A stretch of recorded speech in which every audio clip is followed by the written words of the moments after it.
afternoon, everybody. I'm Myles Osborn. I'm the Commercial Director of SAMAC, as well as the Vice Chairman of the WMO. I just want to introduce the panel to you today. We've got Jillian Laing, who is the inaugural CEO of the World Macadamia Organization. Jillian is an international food marketer. She's a New Zealander, but has lived in Asia and Europe for extended periods and worked in all continents. Jillian is passionate about health-oriented foods, understanding the interplay of food and different cultures, and loves that WMO is directly linked to farmers and the land. Next to Jillian is Graeme Rust. Graeme is the CEO of Kenya Nut Company. Kenya Nut was established in 1974 and continues to be the leader in growing and processing macadamias in Kenya. Kenya Nut produces over 10,000 tons annually, with half of their production coming from their own production and the other half from small-scale growers. Closest to me is Pieter van Westhuizen. Pieter is chairman of the South African Processors Forum and is owner-director of Empire Nuts and Dried Fruit. Empire is a family business that has been in the nut industry for over 30 years. On the far side is Nico van Schalkwyk. Nico is the general manager of Golden Macadamias. Nico has a master's degree in food science and has 20 years experience in the nut and fresh produce industry. Nico has a passion for the Mac industry and integrating farmers into the value chain to secure a sustainable future. So to give you an idea of how the session is going to work today, we're going to do it similar to an INC roundtable. We will discuss a number of trends and dynamics within the market as we see it and ask for insights from our panel as we go. Thereafter, Jillian will give us a presentation of what's happening in the WMO in terms of where we're going forward in that direction. And then thereafter, there's going to be 10 to 15 minutes of questions from the floor. How the questions will work is there's a WhatsApp number on the slide. If we can go to the next slide. There's a WhatsApp number there, 060-699-0780. If you would like to put any questions to the panel, I'll remind you that number later as well. Throughout the session, if you can WhatsApp me your questions, and in the last 10 to 15 minutes, we'll be able to ask the panel those questions, including those people that are watching online currently. So without further ado, let's get into the trends and dynamics. The first slide today, we're going to be looking at the world's estimated production for this year. As you can see, we've got 2021 production on the left-hand side, which gives us close to 240,000 tons, and then the estimated forecasted production on the right-hand side of 294,000 tons. You can see there's three big players in there. One, it's us, who've jumped significantly, 15,000 tons. Australia have decreased because of their floods. Kenya have jumped about 5,000 tons, and then China by 30,000 tons. So that gives us an increase, forecasted increase in supply this year from 2021 to 2022 of close to 50,000 tons, which is a 21% increase in supply. So Pieter, if I can start with you, can you just comment on the South African crop? Is this an abnormal jump from 53,000 tons, or are we just bouncing back to trend from poor 2 years, particularly in Limpopo that have underperformed in comparison to their pre-2019 levels? Well, thank you. With the 68,000 tons we've had this year, I don't think it must come as a surprise to anybody. In fact, I think the two previous years' lack of crop must be a bit of a surprise. We've been forecasting these numbers for quite a while, and it's actually come to fruition. And so not a surprise at all, and I think from here we're just going to grow it further. The one disappointment is really the Limpopo region that underperformed. But I think the Limpopo area have also created a trend. Historically over the last couple of years, they've been averaging around 2,000 kgs, 2 tons a hectare. And every year everybody's anticipating a recovery on that. But I think a combination of farming practices and all the trees is probably causing the crop volumes not to increase substantially. Thanks, Pieter. And then, still with you, Pieter, Australia, they've obviously had their share of natural disasters this year. What did you think their crop should have been this year? Generally the Australians are very accurate with their forecasts. They come in, they forecast around 52,000 tons for this year. And, obviously one can't anticipate these natural disasters, and their new forecast is around, 49,000 tons. So I think the natural disasters caused about 3,000 tons of losses. They were fortunate enough, quite a lot of the farmers have been harvested before those natural disasters. And after the disasters, I think they were actually quite relieved that the losses weren't that great. But it would have been around 52,000, I reckon. Thanks, Pieter. Nico, to you. China is obviously the elephant in the room. Official figures from China have jumped from just 46,000 tons to 63,000 tons in the last 3 months. What is your take on their crop, and why is it so hard to quantify? Yeah, thanks, Myles, and thanks for the opportunity. I think I'm going to try and field a lot of Chinese questions today. So I just want to throw out a disclaimer. I haven't been to China in 3 years, unfortunately. I just haven't been able to wrap my head around the 10-day in the quarantine hotel yet. So whatever I tell you now is obviously hearsay on information that I heard from Chinese.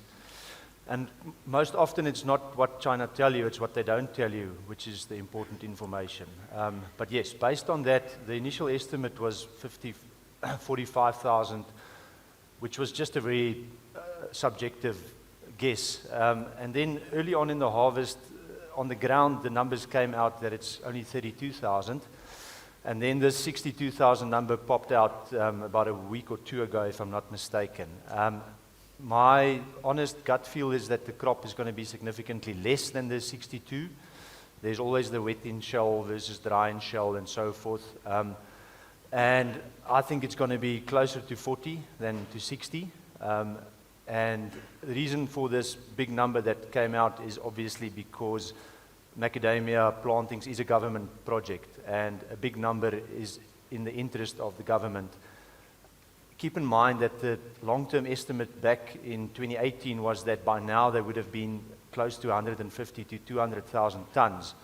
And the odd 300,000 hectares that they claim has been planted coming into production is obviously not yielding commercial volumes.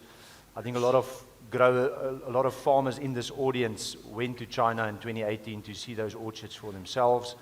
So the short answer is I think that's an inflated figure, and I think it's going to be closer to 40. But unfortunately, I don't think we'll ever know the real figure, because data out of China is not that readily available and not that trustworthy. Yeah, and I think, thanks, Nico. Just to add there, because they don't export their crop and they only eat their crop, it's very difficult to get and verify those numbers. If we can jump to Graeme, Kenya continues to grow their crop substantially. Can you give us some color around this year's crop and the makeup of your industry? Thanks, Myles, and thanks for the opportunity. This year's crop, we are seeing it tracking well. Mainly, maybe to give a bit of background on our market or our growers, about 80% are outgrowers that have 1 to 2 acres of land, and they can have anything from 5 to 500 trees on those sites. So we're rain-fed as well, so a lot of the climate change that's going on can affect our production cycles. But basically, we're tracking well. We've just started now in October, November with our second harvest, and it's looking good. And we also have quite a significant growth in the commercial growers with some expansion programs in the double digits for their area. So we see it coming together towards those figures as shared earlier on the screen. Okay. And how many growers do you quantify to have in Kenya? Our data is not very good, but I know that for Kenya Nut being a buyer from the outgrowers, this last season we bought from just over 24,000 outgrowers, and it's quite significant, having been established over 35 years ago through the government and extension services. So we're looking at quite a significant amount of outgrowers. Sure, it's a big number. Jillian, if we can jump to you, part of the WMO, you've recently visited Vietnam. Can you give us some insights into their industry and what their plans are? Right. So I was in Vietnam about 8 weeks ago in the central highlands in the south. So where there's a lot of small holdings, often up to about a hectare, and they're growing a mixed crop of coffee and durian and mangoes and other things. I understand in the north there is more of a plantation style planting, but the areas I was in was more mixed cropping. What stood out for me there was they're saying that most consumption is domestic, and we imagine that's either domestic or domestic and across the borders into a few places. But also what stood out was there was sort of like big almost shop fronts, and a lot of the farmers were bringing the nuts into there. They were drying them in just a sort of standalone unit, storing them in a couple of containers out the back, and then sitting almost at sewing machine style things and cracking them to make nut and shell, so a sort of a manual slit, if you like, or nut and shell, and then selling them in the front of the shop or a little bit online. So quite an informal trade compared to things that were, nuts going into the more formal system. And I couldn't help but wonder if we might see a lot of this in China, either now or over time, particularly in the Tier 4, Tier 5 cities. So, but though they seem to be, their forecasts are big, and I don't have a handle on the current numbers. I think there were a few comments that maybe what's being stated is on the upper side of what's actually being produced for this year. Thank you. Moving on to the next slide. We're looking at our best guess, and I repeat, it's our best guess at a 5-year forecast of what's happening in the world crop. You can see that we've got the world crop estimated this year in brown at 294,000 tonnes, and in 5 years' time, our best guess that it will increase to 503,000 tonnes. That's a compound annual growth of 11.3%. And we haven't put all the countries into this slide, but we've just given you some standouts. First of all, South Africa, we're looking at jumping from 68,000 tonnes to 135,000 tonnes. As you heard from Pieter earlier, that might be a conservative figure given the fact that we believe that there's between 70 to 80,000 hectares of macadamias planted currently in South Africa. Australia jumped from 48,000 tonnes to 70,000 tonnes. Rest of Africa, which includes both Malawi, Zambia, Zimbabwe and Mozambique, go from 16,000 tonnes to 41,000 tonnes. Kenya continued to grow very nicely up to 63,000 tonnes, and then Vietnam up to 24,000 tonnes, and then China we've got up at 100,000 tonnes. Graeme, if we can ask you a couple of questions first. Can you comment on how you expect Kenya's crop to grow, and what are the main drivers behind this growth? And these prices that we're seeing at the moment, are they going to see this growth slowing at all? Thanks, Myles. Kenya, we obviously have our own nurseries as well, so we're able to track some data on how the plants are moving. We're not seeing it slow down at the moment. There is a bit of pushback from the commodities like coffee, where they grow in the same areas in Kenya. But we don't see it slowing down. We're sitting in must be 9 to 12% movement to outgrowers. Like I shared earlier, the model is that the farmers have quite a diverse range of crops on their shambas, as we call it. So we're seeing traction with also the commercial farmers, and it being absorbed into new expansions. From ourselves, like I shared earlier, we're looking at must be double-digit percentage-wise expansions, 10, 12% on an annual basis now. So I don't see it slowing down. I think we'll sit at around about 9 to 12% continuous growth and expansion. Regarding the pricing and how that's going to hold, I think, again, because the model with about 80% of the production coming from outgrowers, the diversification is key to them, different timing of income streams for them on the crops. So I don't see the pricing holding them back on the expansion as they move forward. Thanks, Graeme. Moving to Pieter. There are many forecasts out there for Chinese growth. Recently at the INC, the panelists representing China mentioned that their growth would increase by 10,000 tonnes per year, despite them maintaining that they have 300,000 hectares planted. What is your take on this? Thanks, Myles. Yeah, I think my first view is, I think in South Africa we've also learned that trees in the ground doesn't necessarily mean kilograms in boxes, and I think we must take that also in consideration. But having said that, unfortunately none of us have really been able to get to China, so one can't physically see it. But if one go back to the data that China produced in 2018, I think their forecast for this year was to do 100,000 tons. The forecast for last year was 60,000 tons. What am I saying? Maybe their forecast maybe a year or so behind. The forecast for next year was going to be 150,000 tons. So my view is I think the 10,000 tons is a conservative number if those trees in the ground turn into nuts. The trees are there. It's just whether they can produce nuts. So to answer your question, I think it is a realistic number, but slightly on the conservative side. The question is whether we're going to start at 40,000 tons or we're going to be actually at 60,000 tons. Thanks, Pieter. Moving to you, Nico, the South African crop seems to be the major driver of growth, from 68 to 135 in 5 years. What risks are there to growers as this crop materializes? Yeah, I think of all the figures out there, the South African one is probably the one you can bank on, the most accurate one. And I agree to what Pieter say. You know, a tree in the ground doesn't mean a macadamia piece of kernel or inchal in a box. I think the risk is very obvious this year, you know, that we do not grow the kernel demand in line with the supply that is going to become available, particularly in context with the Chinese market that is going to remain a disruptor of the industry in terms of their demand of inshell while their own supply is growing as well. And it's not going to be nice linear growth in demand or supply. And I think the risk is most certainly that we are not growing the kernel demand quick enough and in line with the supply that is coming online. I think we're going to elaborate a little bit on that in slides to follow. Yeah. Thanks, Nico. Jillian, we had 21% increase in growth this year, and it looks like an 11.3% growth, if this guesstimate is correct, going forward. In your experience, what is sustainable in terms of market growth?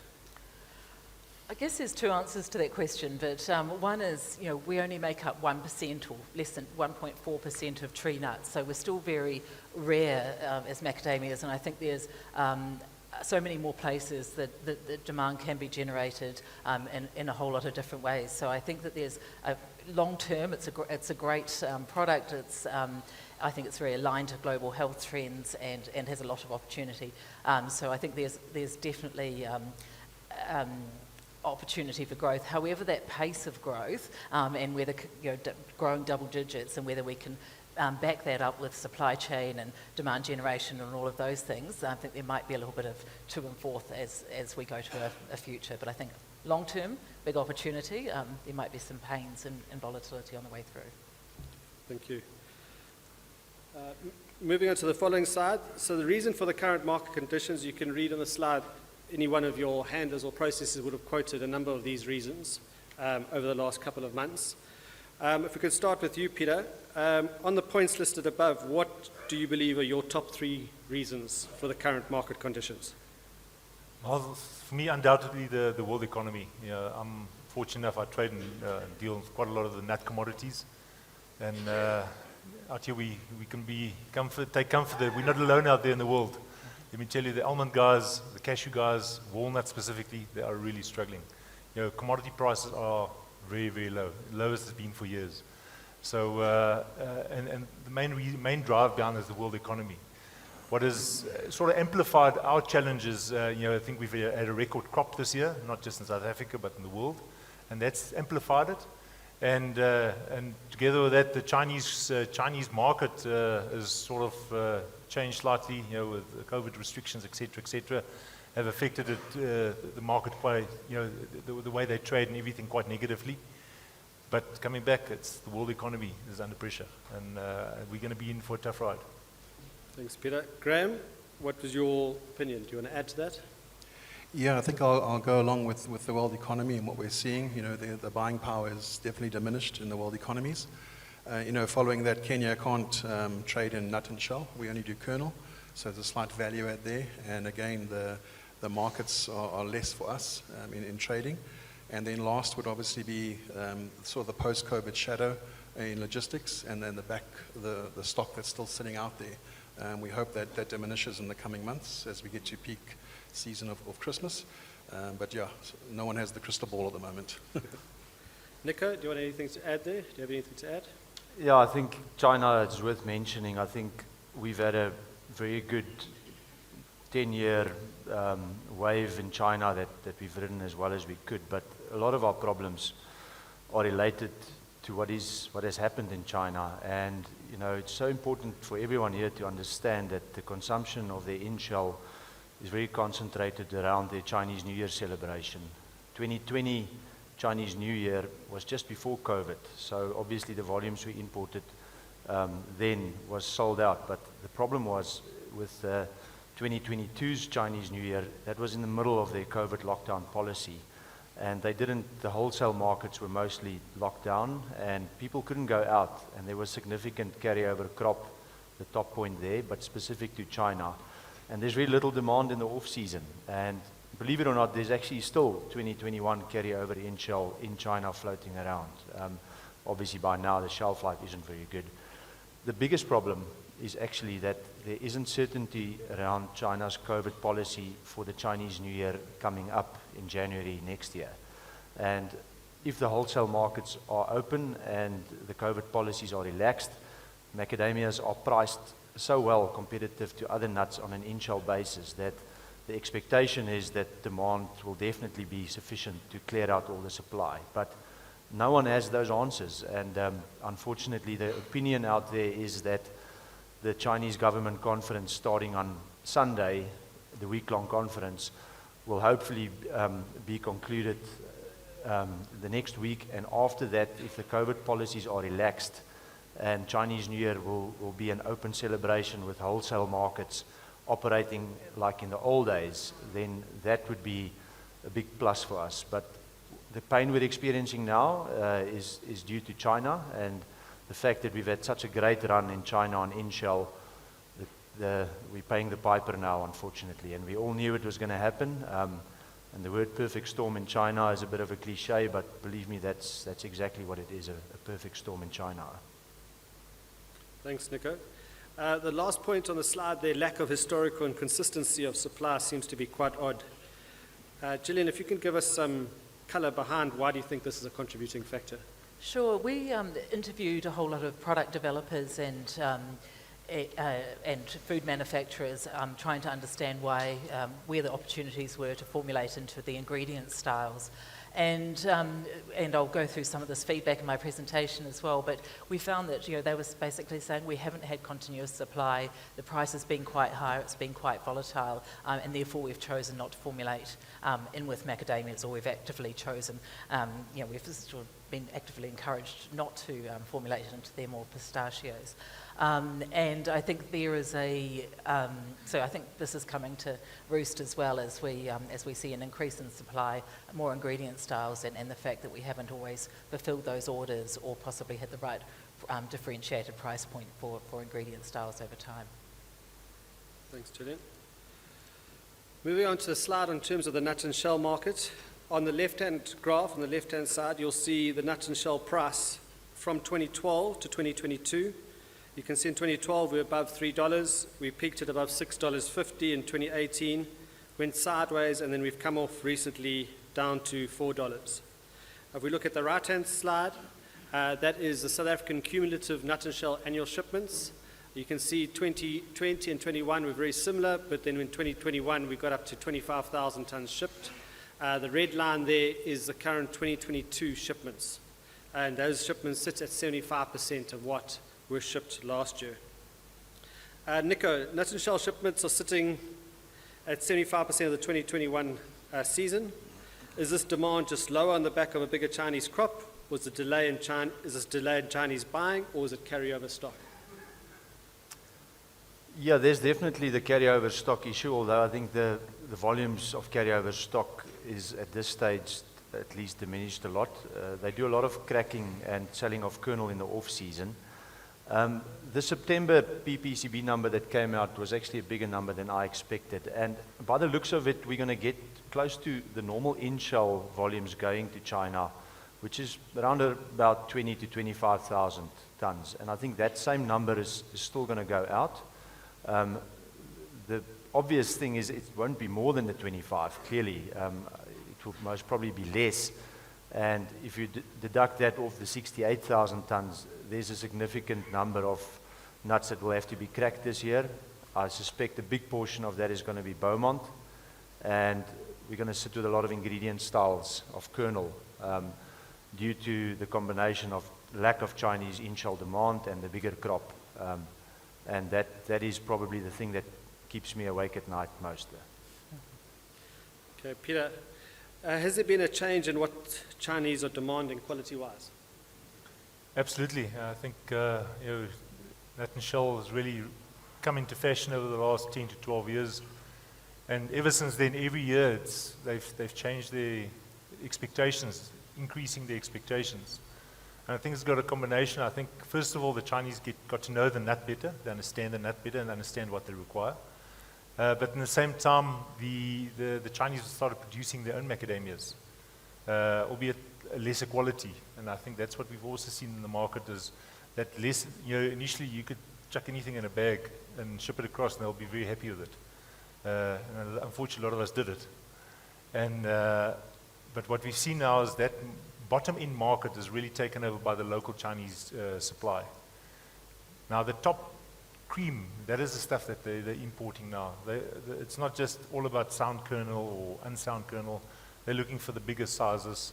It's not just about the sound kernel they're looking at, or the size, there's got to be a count, etc. So the expectations are increasing all the time.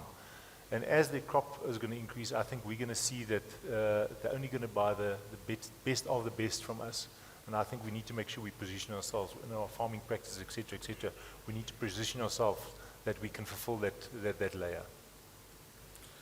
Pieter, and it looks like there's a bit of delay in timing in terms of their purchases, particularly in 2022, and it's very difficult to decipher a trend from 1 year's data.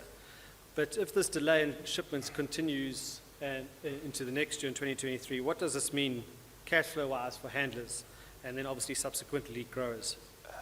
I think we all hope that it's because of what's happening in the Chinese economy and stuff that there's been delays. But the reality is, I think they also know that they've got a big crop coming. So they're in the fortunate position that they can buy at a later stage in the year and they can still secure stock. So I foresee that there's going to be a long-term way of trading. And that is going to have a detrimental impact in terms of cash flow for our industry. We used to shipping stuff in March, April, May, collecting cash almost immediately, getting all of the deposits in. For us as processors, immediately, that cash flow is gone, and we're going to see that cash flow is going to roll through to the farmers. Where farmers must realize the times of getting money, a lot of money in March, April, May, those days are gone. The reality is, we're going to see the later and later payments, and if the Chinese are going to start buying, then the cash will come in. But I think we're going to start seeing that the real positive cash flow is only going to start happening towards the end of the latter part of the year. And I think farmers everybody must start planning for that, because it is going to happen. Thanks, Pieter.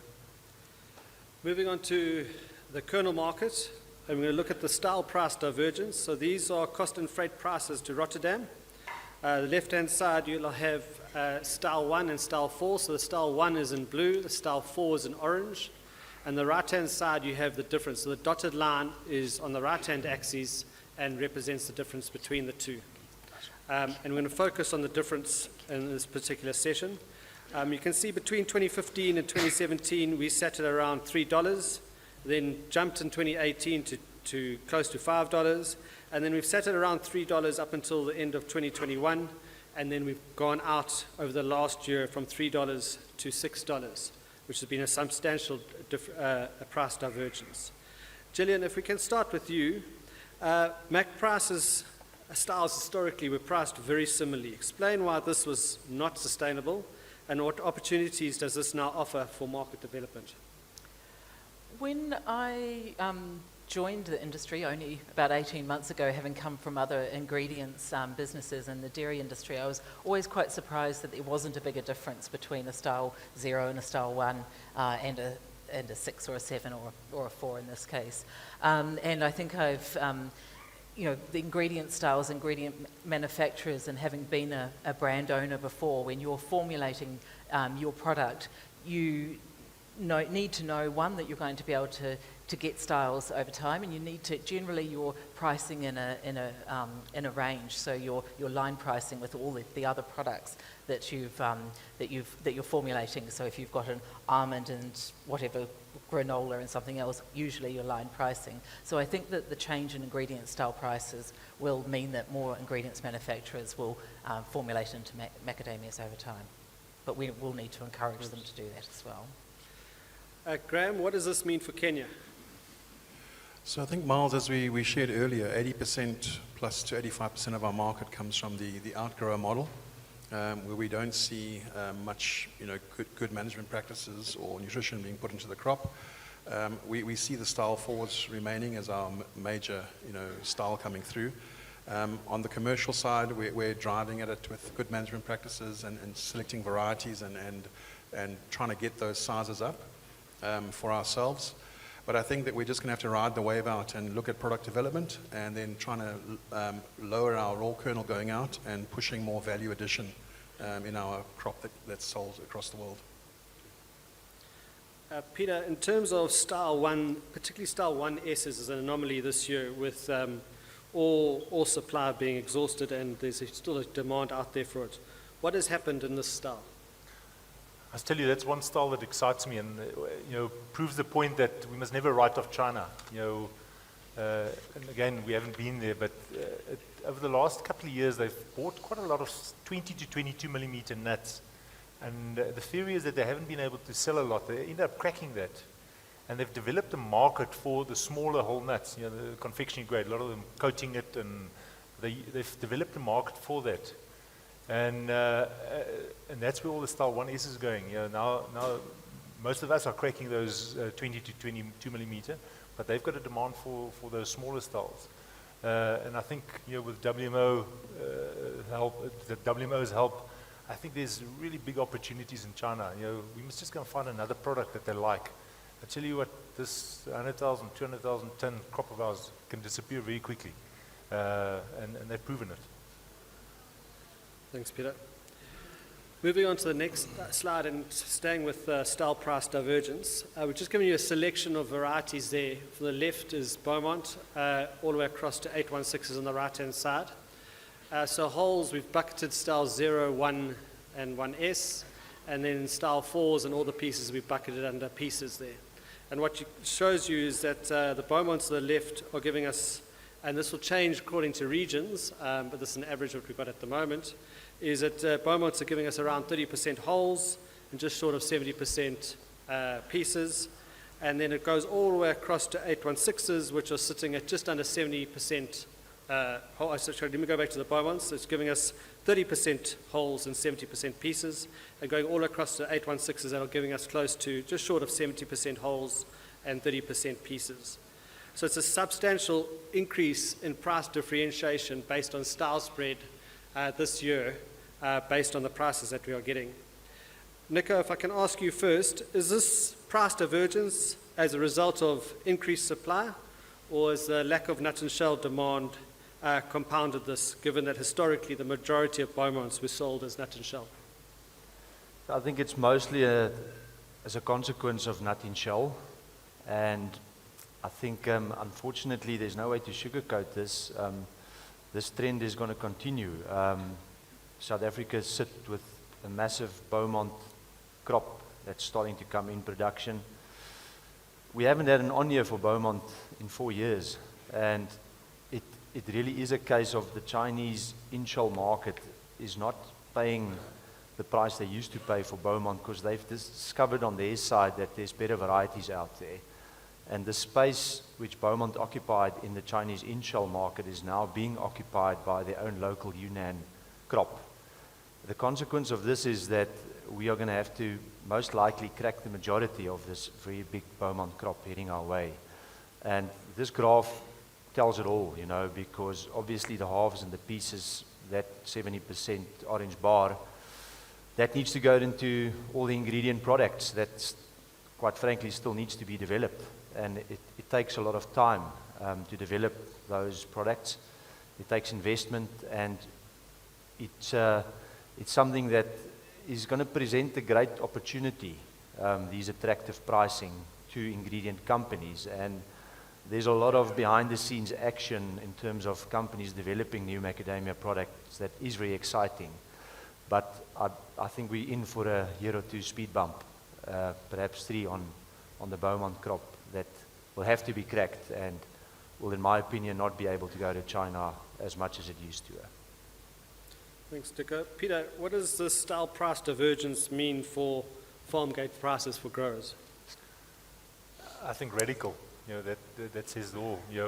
One can always dice up a whole style but you can never make a whole style out of dust. And then when it comes to farming, farm planning and planning what to plant, etc., that's what the farmers need to base their decisions on. Gone are the days where we trying to get the highest sound kernel. We need to focus on trying to get the highest whole kernel, and that's because it's going to be critical. The smaller styles, there's going to be excess of it, and the price is going to be exceptionally low. So yeah, for me, if I have to plant new varieties, I'll focus on the ones that can produce a lot of whole nuts. Thanks, Pieter. Moving on to exchange rate influence. If we look on the left-hand chart, we look at style 1 in dollar terms in orange, and on the right-hand axis is style 1 in rand. So all I've done is taken the dollar price and converted it at the spot exchange rate to give you the style 1. So there's very little difference there, very little to decipher what is actually going on there. So on the right-hand chart, what I did was rebase both those numbers to 100 in 2008, and then did the percentage increase over time on those two styles, so style 1 in orange in dollars and style 1 in rands. And the differential between those two shows you what the rand depreciation has done. So what you can see is from 2008 to 2013, dollar prices increased, the rand was pretty stable over that period of time, and therefore the rand depreciation didn't actually do anything to our margins. But since then, a lot of the dollar returns have been flat. However, our rand has depreciated significantly over that period of time, and therefore that difference between those two lines is our margin has really been down to rand depreciation. Now, that obviously has been good for us over the last few years in terms of it's compounded our margins and increased our margins, but it's something to be aware of going forward as the dollar prices come off. If the rand does appreciate, that compounding effect then goes against us. So it's just something to be aware as growers going forward. So what is SAMAC doing in this regard? Pieter in his opening address mentioned tariffs. On the right-hand table there, you can see our main competitors in the marketplace currently is Australia. In 2022, which is obviously this year, in terms of our tariff into India, it sits around 30%. Australia, to get into India, sits around 32%. China, we've got a 12% tariff to go into China, and Australia have got a 0% tariff because they have a free trade agreement with China. By 2029, based on our current calculations, unless things severely change, we are likely to still have that 30% tariff into India and a 12% tariff into China, whereas the Australians have negotiated a free trade agreement with India, whereby their tariff will ratchet down over the next 7 years down to 0%. So obviously this puts us at a disadvantage. So what is Lizelle and her team doing? So Lizelle is front-footed in this regard. She's constantly chatting to the Department of Agriculture. She's constantly chatting to the DTI, as well as sitting on those forums you can see within those slides. But there are a number of barriers in this regard. The first one is that South Africa is a part of SACU. So any agreement or trade agreement has to be agreed within the countries surrounding us before it actually goes to an agreement with India or China. So therefore, this is a long and arduous process for us. Secondly, countries like China and India have a similar economy to us in terms of they've got large manufacturing sectors, particularly in the automotive and textile sectors. So if you look at a country like Australia, yes, they've got primary products, but a large part of their industry is around tertiary and services. So therefore, when they engage in a free trade agreement with China or India with a big manufacturing sector, there's a huge win on both sides with little downside for particular industries. So it's very easy for their government to negotiate their free trade agreements. When we go to negotiate an agreement with either India or China, there's a significant industries at risk, so therefore it makes it a very difficult and complicated process. And then lastly, our macadamias, we do have access to the markets. A lot of you growers out there will be growing avos or citrus. We actually don't have access to these markets. So therefore, when it comes to negotiations in terms of where macadamia sits, the other crops are asking just for access, never mind lower tariffs. Lizelle is also looking to engage both in India and China to see if we can lobby from that side as opposed to just from the South African side. Unfortunately, China, as you've heard, has been closed for 3 years, so we haven't been able to get there that side. But as soon as it opens up, it's something that the board takes very seriously, and we're going to make sure the SAMAC management team are front-footed in this regard. Moving on to stimulating demand. We are the founding member of the WMO. Ourselves in Australia came together and we funded it 50-50 until other countries joined. To date, to 2020 to 22, we've spent 20 million rand to date in getting the WMO off the ground. And based on our crop forecast over the next 5 years, we're committed to invest a further 90 million rand over the next 5 years, which is calculated on $12 per tonne is the current WMO requirement in terms of the membership. And it works out in terms of you as the grower at 21 cents per kg. So we're spending a substantial amount of our budget in terms of making sure we're stimulating demand ahead of this massive supply, particularly coming from South Africa. What are we looking from the WMO? We're looking for both direct and indirect returns. So what do I mean by this? Direct returns would be, we've got a marketing campaign in California as well as China at the moment, and all our handlers or processors will sell both into China as well as California. And therefore, any stimulation and demand in those two countries will see South African product being bought. In terms of indirect terms, in a country like India, and Jillian will give us some more color later in terms of India, they're a very price-sensitive nation. And it's taken 5 to 10 years for the almond guys to get into India and actually create a market within India. So therefore, Australians getting a 0% tariff in India is actually very, very good news for us as South Africans, despite the fact that they have an advantage into that country. Because if we are able to use Australian product to seed that demand and to put Australian product into India, it means that there's less Australian product directly competing with South African product elsewhere. So we're both looking for both direct and indirect returns from the WMO. So just as Jillian comes up, I just want to remind you of that WhatsApp number. It's 060-699-0780. If you've got any questions to the panel, if you can WhatsApp me your questions, and once Jillian's finished her presentation, we'll go to the floor for questions. Thank you. Jillian.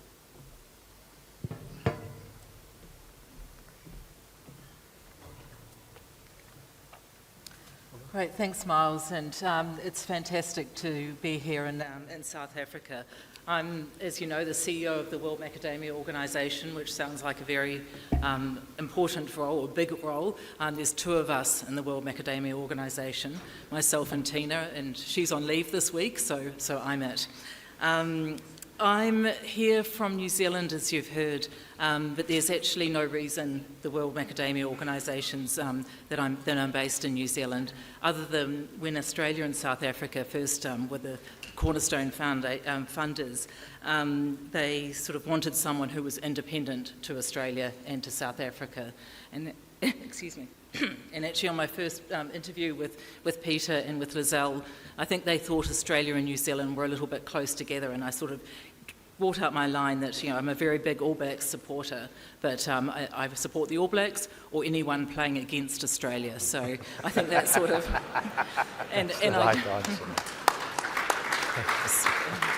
Sorry, any Australians here, and I would like to acknowledge that I'm visiting the place that currently holds the Rugby World Cup. I'll actually answer a few questions, because everyone I've spoken to has asked, which has been great. I've chatted to some people, really, they've asked the same questions. When did you arrive? 2 days ago. How's the jet lag? Okay. Have you seen any farms yet? And yes, I was on farm yesterday with Schalkwyk, and we were in the, Low River?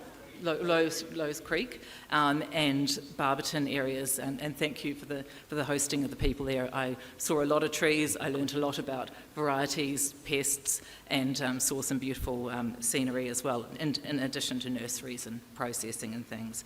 I'm here until next Monday, spending mostly time here, and also going to the Durban area, and then I'm travelling, because it's a long way from New Zealand, to make the most of the visit. I'm also visiting Mozambique, who are interested in becoming members of the WMO, Malawi, who are also interested in becoming members and just negotiating some things with their government, and then Kenya. So I'm here for 3 weeks in your part of the world.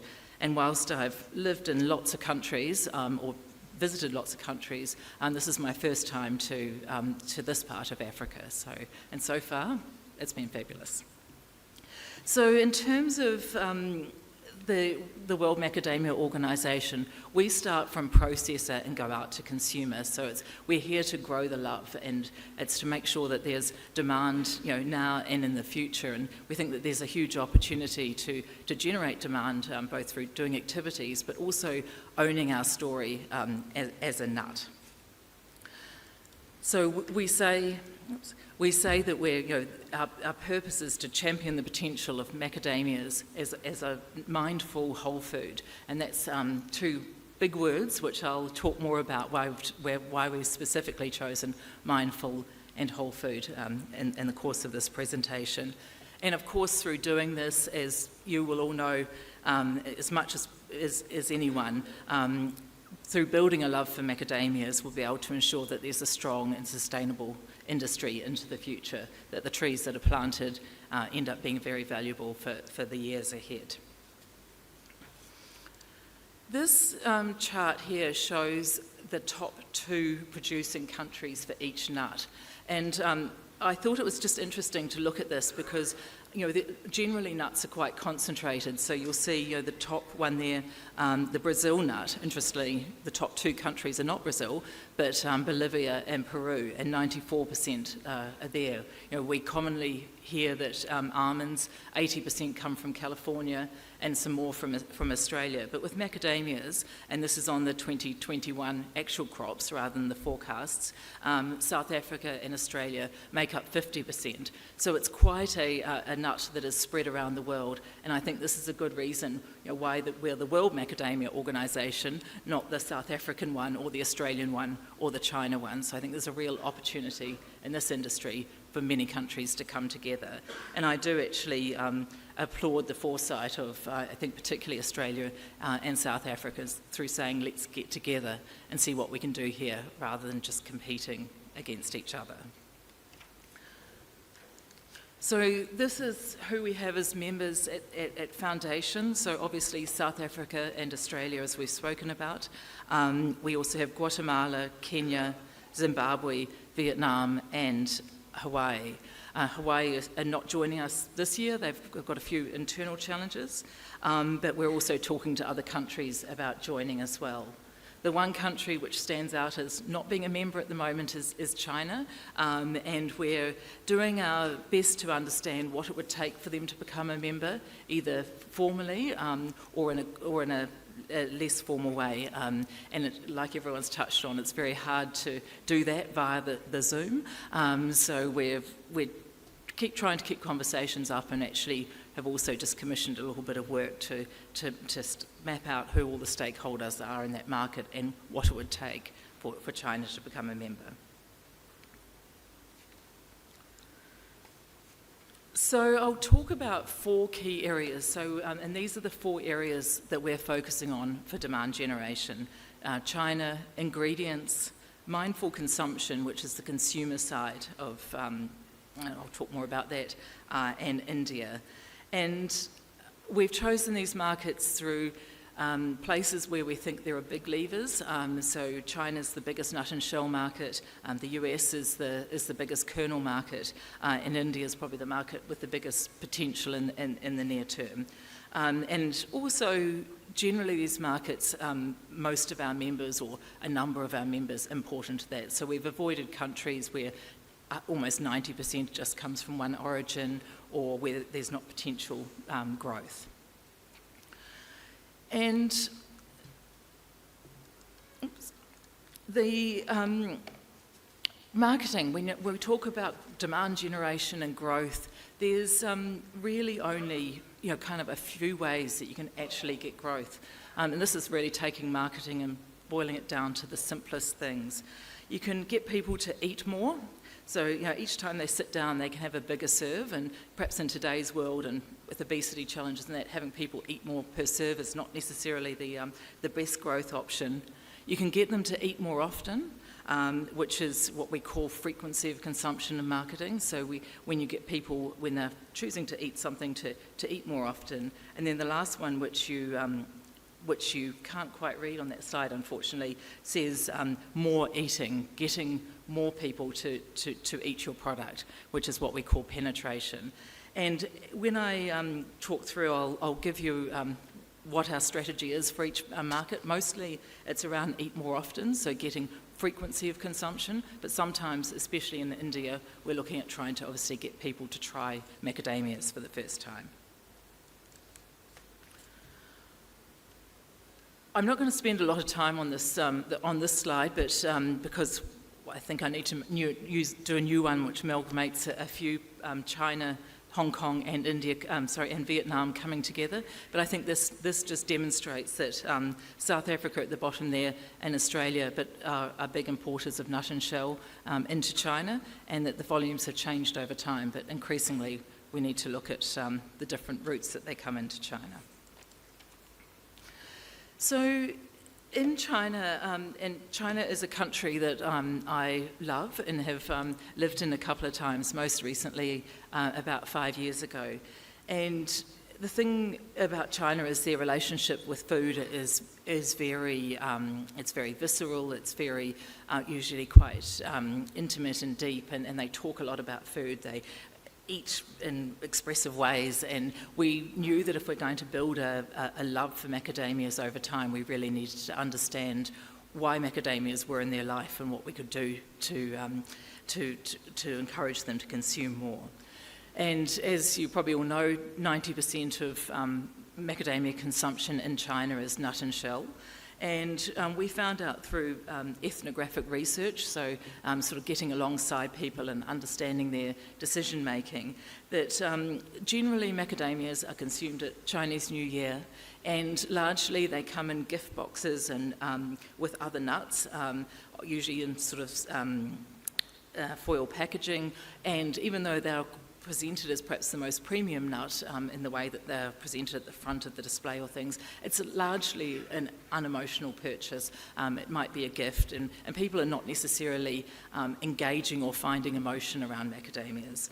So we looked at that, and we also looked at our target, and we decided that there was a target around a woman we call Linda, and she's a super mum. She's got a really busy life. She works, she's got a child, or maybe increasingly 2 children, and when it comes to festivals and to coming together, macadamias is an opportunity to connect the emotion of her family coming together with this version of opening together.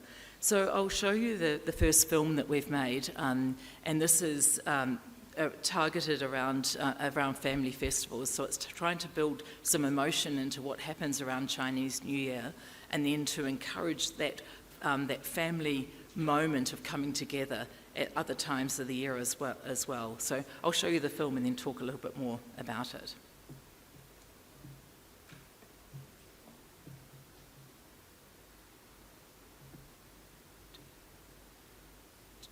Do I need to click, or will it just play?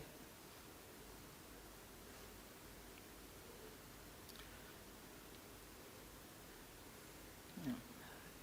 Sorry, I'm not quite sure where I'm looking. Is there a desk? Where's the computer? Can you press play for the Chinese video, please? So it's not going to play. It's not going to play.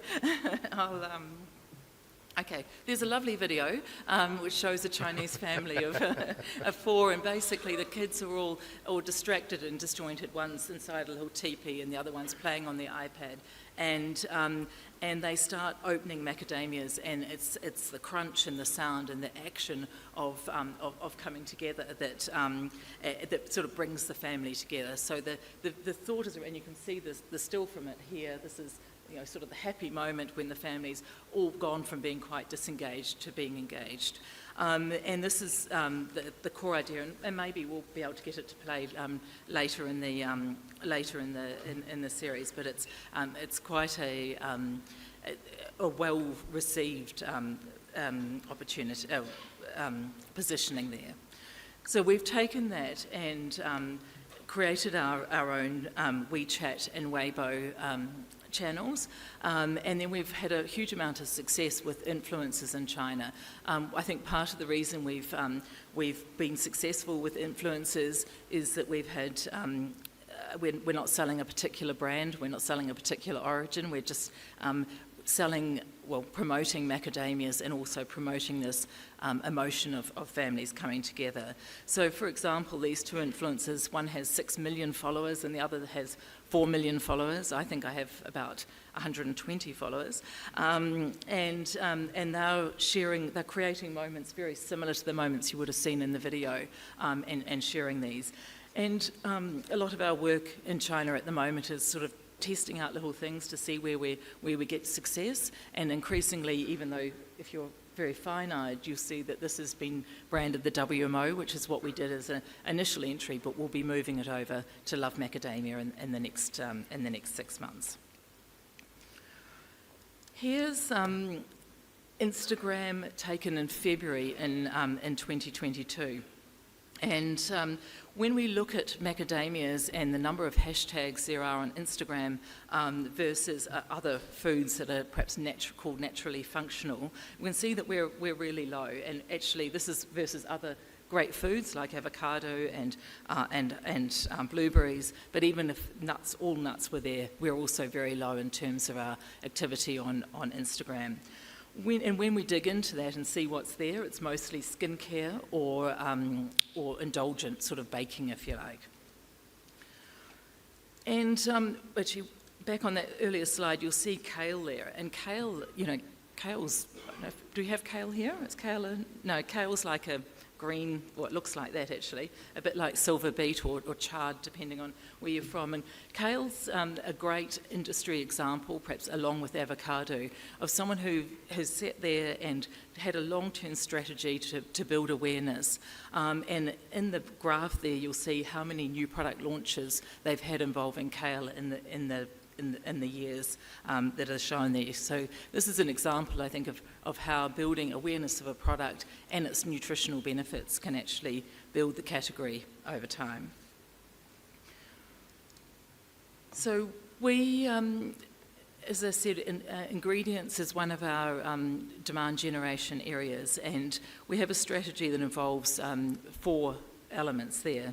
The first is to have a really defined health and nutrition focus, and I'll talk more about that shortly. The second is to invest in consumer pull, so consumer awareness, and I'll talk about that as well. Then there's a look at focusing on the premium segments and also making it easier for product developers to formulate into our products. So one of the first insights, and if you're interested in this, we've got a webinar and a whole deck of information on it, but one of the first insights was we are an expensive ingredient relative to other ingredients, and so we need to choose what type of products we target.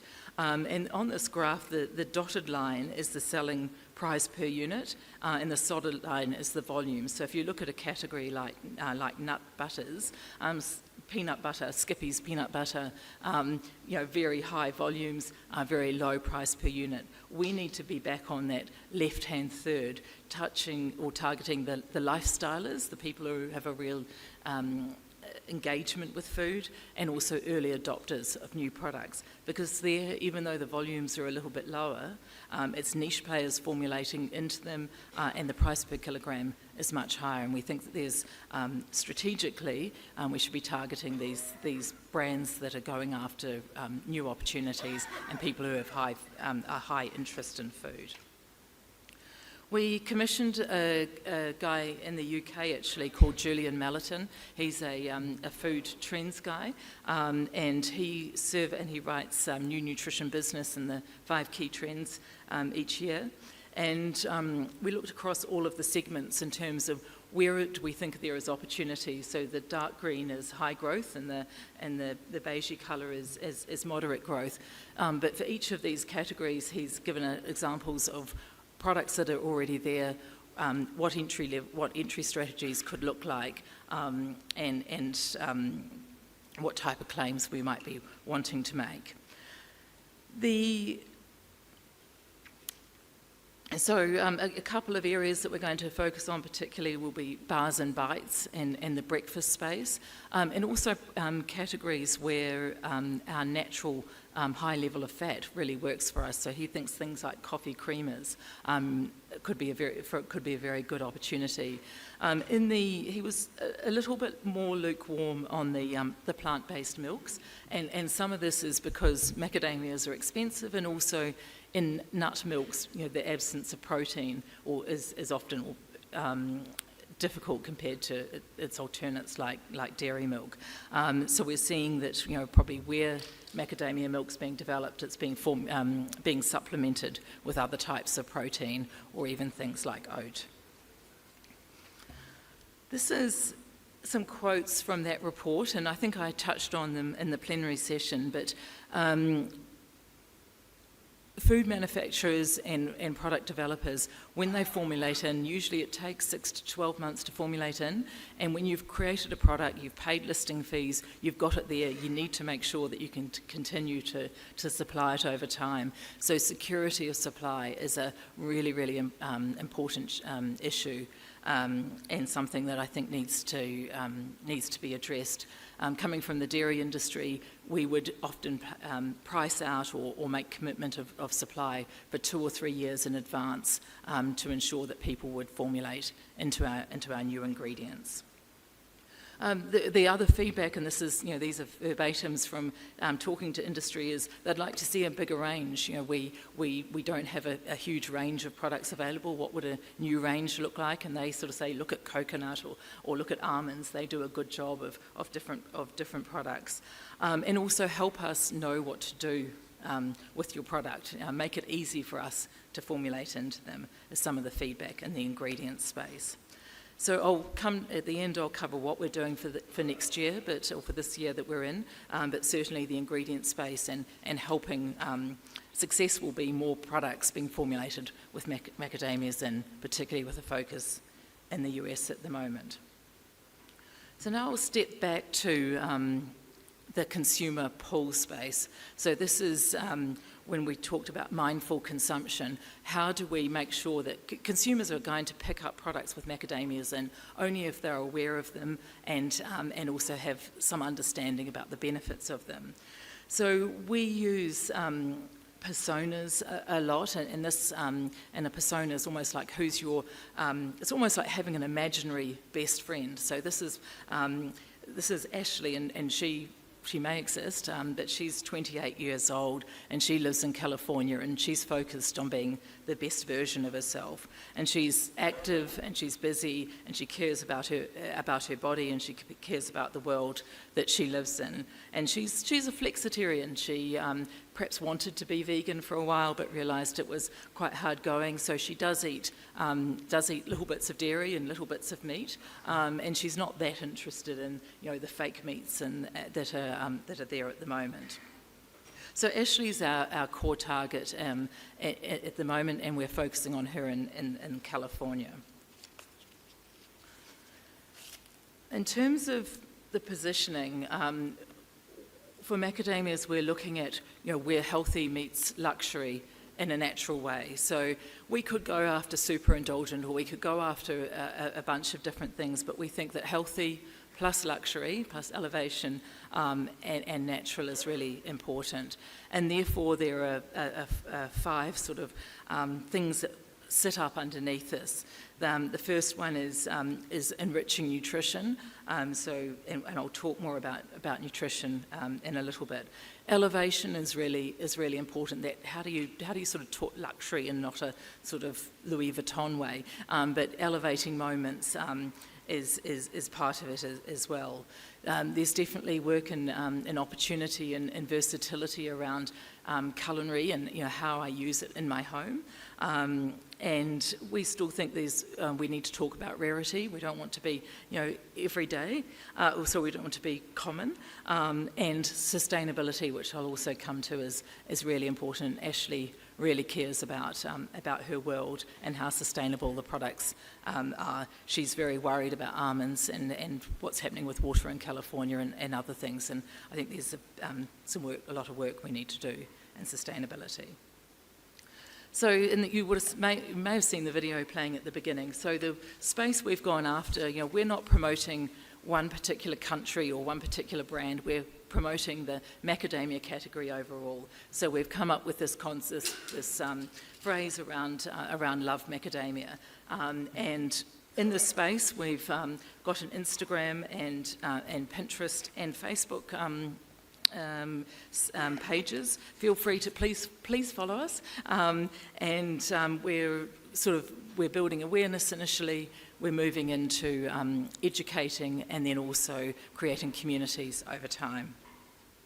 So I'll just show you some of the things that we've been doing in this space. For an industry that didn't have a lot of content, we've been spending quite a bit of time on content creation in particular. So we've created a number of blogs, things like how to add macadamia nuts to a balanced diet, trail mix, why macadamia should be part of your trail mix, etc., and quite a lot in that natural meets healthy and a natural luxury meets healthy meets luxury in a natural way.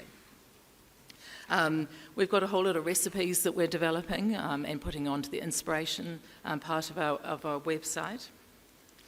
And we're continuing to build all of that over time. At the moment, we're just about to launch some activities with US-based brand owners, so retailers, store brand owners, and also actual brand owners in the US, where we'll look to amplify Love Macadamia with them and also promote their brands. So this means that within probably 2 or 3 months, brands who choose to partner with us and share our content will have their brands or their retail brands on our website to click through to. The last demand-generating area is India. So India, as most of you know, is a big nut market and quite a very small macadamia market. The tonnage going into India is about 200 metric tons based on the data. And I was in India recently, again about 6 or 8 weeks ago. My observations there was that there was a lot more macadamias around than I was expecting. I was in Bangalore, Mumbai and Delhi, and a lot of the retailers and actually a lot of the general trade had macadamias. A lot of the general trade who had them were storing them in the refrigerator. So that image on the left is in the general trade. The second one is it's like in a nut specialty store. They sort of sell nuts and confectionery. And then the last the one on the right-hand side is in a modern store. So there was a lot more availability than I was expecting, mostly Style 0 or Style 1. I think mostly from South Africa, from what we were hearing, and also I think mostly coming through the Middle East, from what I could tell, or sort of deducting from. There was certainly more volume in the markets when people were talking about their turnover than equals 200 metric tons.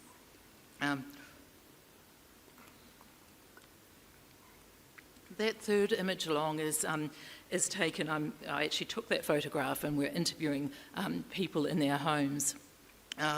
Because macadamia is expensive, we'll be targeting what they call the SEC A+, so the highest socioeconomic group. And these people have, they're only 1 or 2% of India, but India's big, and they have a huge amount of money. And often, whilst they don't want to be taken for a ride, if they think something is of value, they'll purchase it and add it to their lifestyle.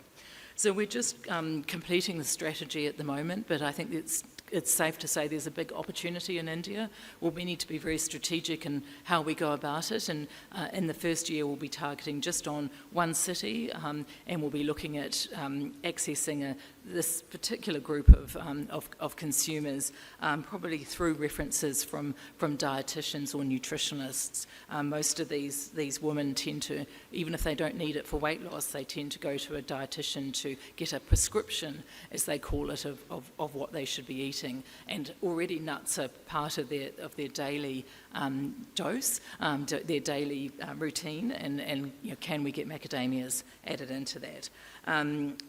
I think that one of the challenges in India is going to be how do we get them to adopt other styles rather than just style 0, because we could be creating a bigger rod for our own back, but probably initially style 0 seems to be at this very high socioeconomic group what they're most interested in. The WMO also has 4 enabling activity areas. So these are things that are not in of their own right going to generate demand, but they're actually important things to do for the industry. And the first one is product standards. So in May this year, we came up with the first, the WMO Macadamia product standard, which has been published on our website.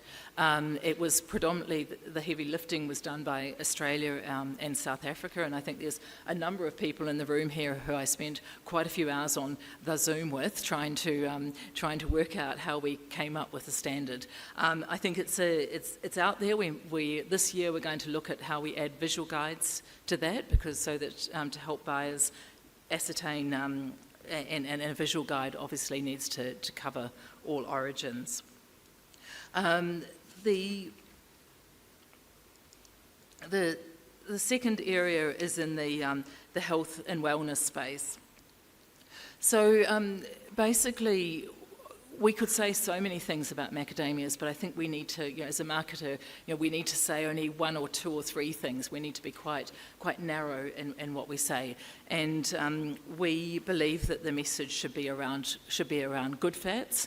Macadamias are full of good fats, that they are a superfood, and that they're good for fighting inflammation. And I'll get into that in a little bit. And I met Jane last night, and Jane's going to talk tomorrow about her studies in the fat space. And fortunately, it sounds like we're quite lined up.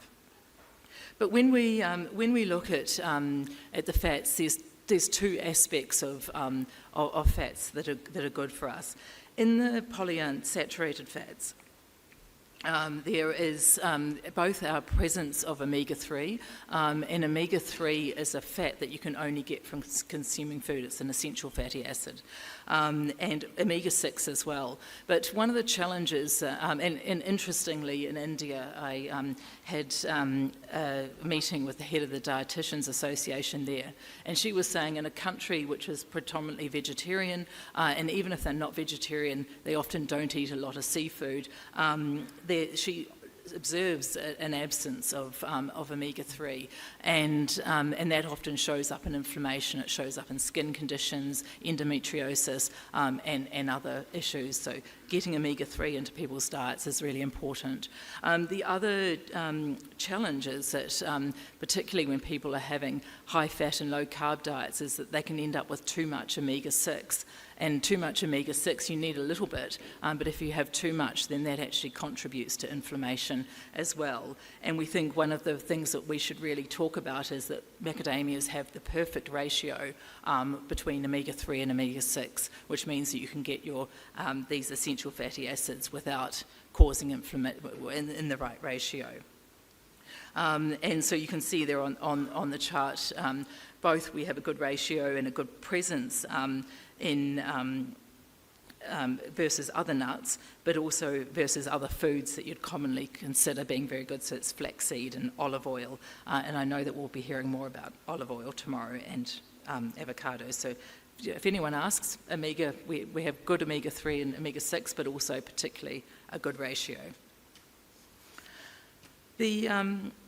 The second area is in the monounsaturated fats, which is the omega-9s and omega-7s, and we are, we're very high in the monounsaturated fats, and increasingly, these are often associated with the Mediterranean diets, and they're seen as good for a bunch of things particularly around cardiovascular health. So, but I'll encourage you to listen to Jane's session tomorrow to hear more about the research that she's done. So, as I say, keeping a tight narrative we think is really important, and our narrative that we're recommending for the industry is that macadamias have a variety of good fats, omega-3, 6, 7, 9, and have a favourable ratio that supports a healthy living. Also that we are a superfood, and that superfoods, because of the presence of vitamins and minerals, and also in combination with the good fats, and that this is beneficial for inflammation. And that inflammation, Ashley doesn't care that much about heart health, but she does care about inflammation in that sense of, and we know that it's a very trending health concern, and one that people of a younger age can connect with. The next area that we do in the enabling space is around data. So on the WMO website, we've just, for the first time, published the quarterly data. So the data that Myles shared in that first chart is available on the WMO website, and every quarter we'll be providing an update based on everyone's latest forecasts. So I encourage you to look at that, and data will continue to build this over time. And then the last area is sustainability, and to be honest, we haven't done that much in sustainability yet. We've come up with a very, what I'd call, quite weak narrative that says things like macadamia nuts are trees, are evergreen trees, macadamia trees are evergreen trees, and that's good for the environment, and that we don't perhaps use as much water as some other things, but our narrative is not that strong, and also we potentially have a few areas that we need to work through. So we'll be looking at how we strengthen sustainability over time. We know that Ashley's really interested in this. We see that when we post on Instagram that this is often where we get the most engagement. So I think we will be building together with all the member countries, what can we say about macadamias over time? Because I think ultimately we can have a very good sustainability story, even if we're not completely clear on it at the moment. And sort of wrapping up in terms of the priorities for the next 12 months, we in the demand generation area will be growing Love Macadamia initially in California, but also using it as a positioning platform across other areas. We'll be focusing on ingredient uptake, and in particular creating some model formulations which will provide to the industry to take to manufacturers to encourage, and product developers to encourage them to formulate into macadamias. We'll be looking at the nut and shell and the evolution of that, and how we can get more of these family moments outside of CNY, and launching a positioning platform and some consumer awareness work in India. On the enabling activity space, we'll have a visual product guide, keep refining and having a consistent nutrition story, more data, more regular data, and start building the sustainability story. And on membership, we're hoping that we continue to deliver to our current members and also attract new members.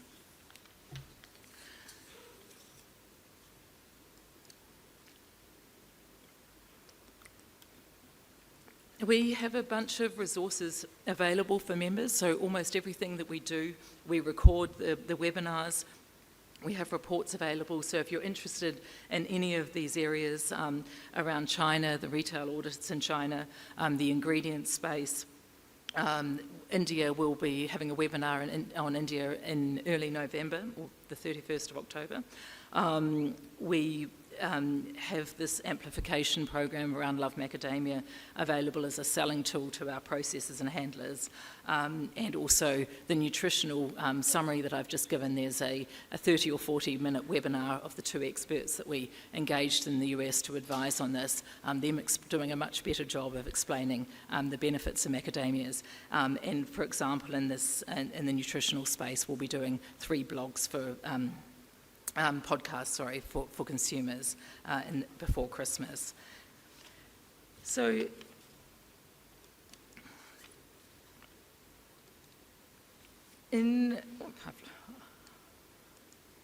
I've lost a slide, but that's fine. If the slide said if you want to find out more, go to www.willmacadamia.com.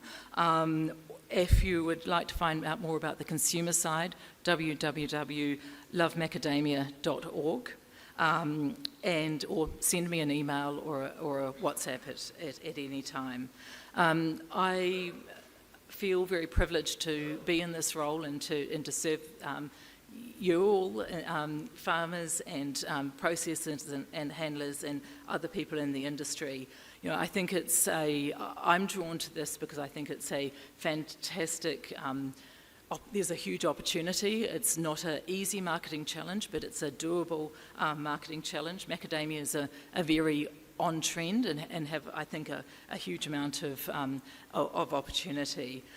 So we appreciate your support and acknowledge your foresight in investing in your industry.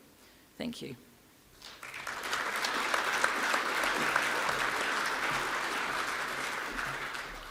Thanks very much, Jillian. We as a SAMAC board are very, very excited to what Jillian's putting together. We're going to steal 10 minutes from the next presentation in terms of questions, and there's quite a lot of questions, so we may not get through all of them, so just ask the panel to maybe be brief in your answers. If we don't get to your question, you're more than welcome to accost one of these esteemed panelists outside to try and get your answer. The first question, maybe to Graeme. Is there a difference in quality in kernel from Kenya versus South Africa in terms of the quality kernel? That's a loaded question. Yeah, I think that's up to preference of the market and the palate. Definitely in the processing, there's differences in our market between the commercial and the outgrower in terms of kernel size and recovery. We see big variations in that. I think as well, myself having eaten the South African Macs most of my life and then moved to Kenya, it's all up against personal preferences in palate. Thank you. This is the million-dollar question. I'm going to throw it to Nico and Pieter. What does the panel see average dollar prices going to in 2023? And at what prices will the price drop stabilize? Can we phone a friend? You first, Pieter. Yeah, no, that is a difficult one. Yeah, I think our big concern at the moment, the prices haven't stabilized yet. There's still a downward trend on it. And I think a lot of the growing regions want to try and just go into the next season without any crop carryover stock. To give you an answer on that, it's a guess. Your guess is as good as mine. In terms of nut and shell price, I think anything between $3.50 and $4 per kg is where the market is, if I have to guess. And if we can keep it there and push it upwards from there, I think it'll be great. But that's where the market is currently. Thanks, Pieter. Question for Nico. With the potential that South Africa runs out of processing capacity and we're having to send nut and shell to China to be cracked, is there a risk that Chinese kernel then competes back with us that we supply to them?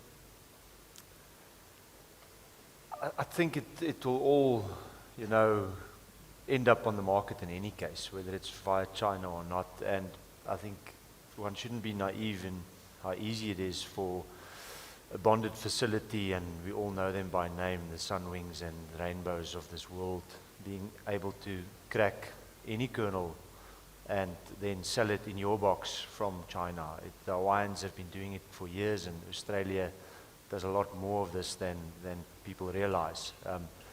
So I think it's already happening, and I think it will continue to happen. And it's certainly strategically in our interest to crack our own nuts and sell our own kernel, and not give more power to the Chinese market, because they are master market manipulators. I don't even think it's always done on purpose. It's just the way the dynamics work. But the answer is, it is going to happen in any case, in my opinion, because we don't have enough cracking capacity in South Africa for the crop that's coming, and I think the coffers are empty to build new plants. Very expensive. Speaking from experience, Nico. Moving on to Jillian. Can you cite another food commodity where a marketing campaign was able to deliver more market growth than the growth in supply that we see ahead of us? The one that probably comes to mind, and I don't know if the exact numbers, but the avocado industry, when you look at the growth that avocados over the last 20 years, they went from being barely known to widely available, and that's a great example, I think, of not just eat more, but eat more often. You know, avocados have become, you know, a pantry staple. So yes, that would be my standout. Just to answer on the question before, just having a close look at the import data, 5,000 metric tons of nut and shells gone into the US in the last 12 months. We have to assume to be cracked, and that seems to be from multiple origins, so there may be places beyond China. Thank you. Pieter, has macadamia exports been impacted by the high freight and logistical costs in the 2022 season? It definitely has impacted. I think we're fortunate that we've got still a relatively expensive commodity, but it has undoubtedly affected us. You know, 2 years ago, I'd send a container over to the US for 70,000 rand. This year, we've done, you know, send over for 280,000 rand. So it's a significant jump. The only benefit we've got is that we've got an expensive commodity, so the percentage-wise didn't affect it that much. Thanks, Pieter. Nico, are there any other quality specs the Chinese market are selecting apart from differentiation between size and counts? Yes, plenty. I think the most noteworthy one and hot off the press kind of thing is the new hand cracking technology that's emerged out of China now. And without getting overly technical, they figured out a way to cut the macadamia with a wider slit that you can simply press it together and crack it by hand. This works really well if there's a little bit of space between the shell and the kernel, like you typically find on an 816 or an A4. But the Beaumont doesn't have that space. So I think that's the most noteworthy development that I'm seeing in China is the so-called hand crack 300-degree wide cut technology. Watch the space. It's going to get really interesting. Thanks, Nico. Next question is, how is the WMO financed? Is it 23 cents through SAMAC or from the processors? So how we finance the WMO, it's a board decision from the SAMAC board to finance the WMO. We've got 2 directors from South Africa that sit on the WMO board of directors, and that's myself and Pieter. And it's currently equivalent to around 21 cents, and that decision is made by the SAMAC board.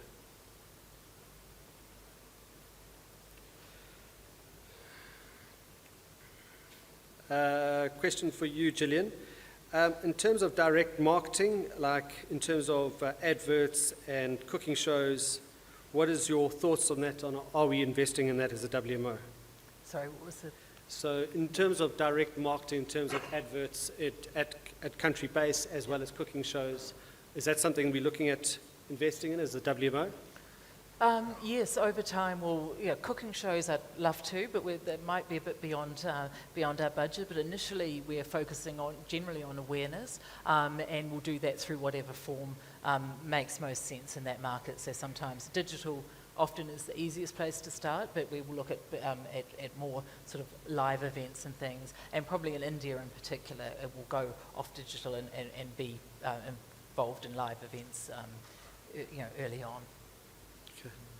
Thank you very much. We don't have any more time for any more questions. I see there's a lot more questions coming through. But as I said, please, any one of these individuals will be more than happy to answer your questions. I'd just like to thank the panel for their time and for their expertise and for sharing your expertise with us today. And as we go out, we'll play the Love Macadamia video, please. Thank you. The untold story of macadamia. It's the crunch with the smooth, the rich and refined, the taste and texture. Love macadamia, loved universally as delicious, an undiscovered world of nutritious.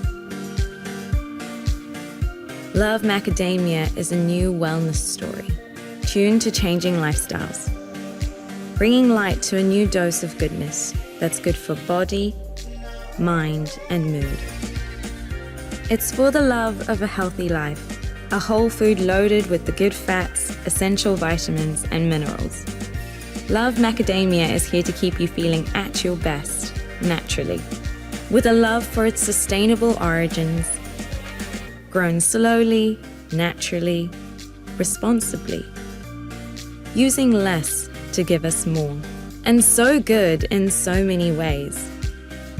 Whether it's in your morning cereal kickstart, your post-exercise smoothie, or your evening meal edition, we are finding new flavors and new ways to create great combinations.